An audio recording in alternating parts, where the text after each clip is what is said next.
There's let's say, a basic problem with a lot of people that they consider that people that are really sensitive, they consider them to be weak. And that's not true. It's absolutely the opposite.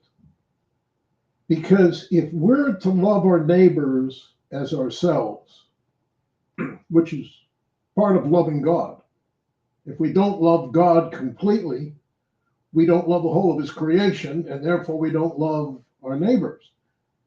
But there's more to it than that. It's not just what we call love, because that's part of the flaws of a lot of humans.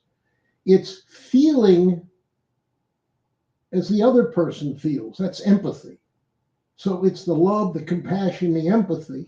And when we feel as the other person feels, that's their pain, their suffering, and their joy. If we feel as they feel, then we can relate to them. And that is not weakness. That is strength. That's strength in the Lord. That's not being weak and just going along with the tide of the evilness in this world.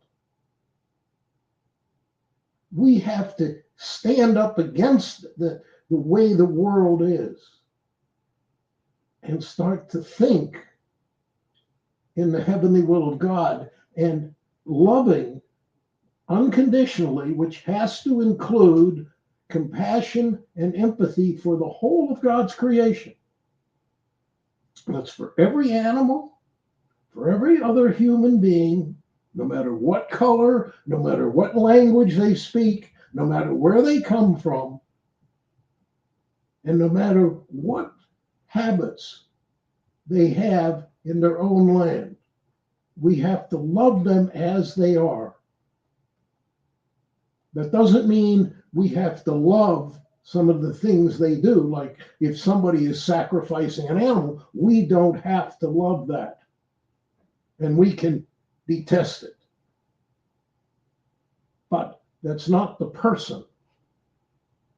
We're to still love the person and feel for that person and show them the difference through our lifestyle and through love.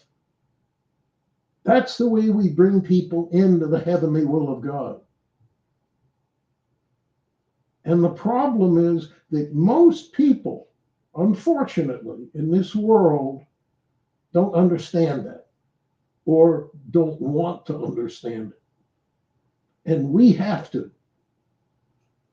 If you truly love, you will feel the person, the animal's pain and suffering and joy.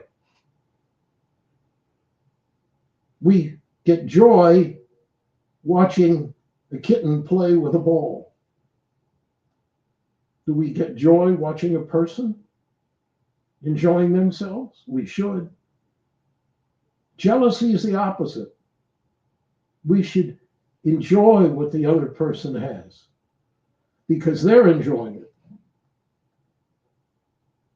That's part of this love. And if we don't have it, we need to work on it. And we need to ask God to help us. Amen.